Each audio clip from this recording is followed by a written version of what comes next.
فرمایا بے شک قیامت کی گھڑی آنے والی ہے اور میں اسے پوشیدہ رکھنا چاہتا ہوں تاکہ ہر جان کو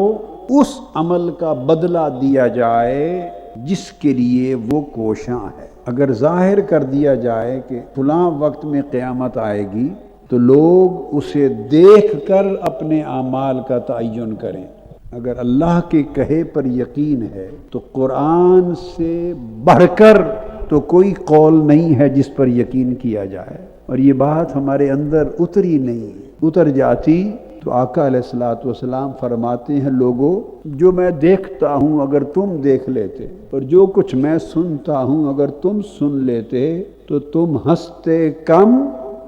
اور ہر وقت روتے نظر آتے، اور پھر فرمایا کہ تم شہروں کو چھوڑ کر جنگلوں کی طرف نکل جاتے، تمہارا یہ حال ہوتا، تم پر دیوانگی طاری ہو جاتی۔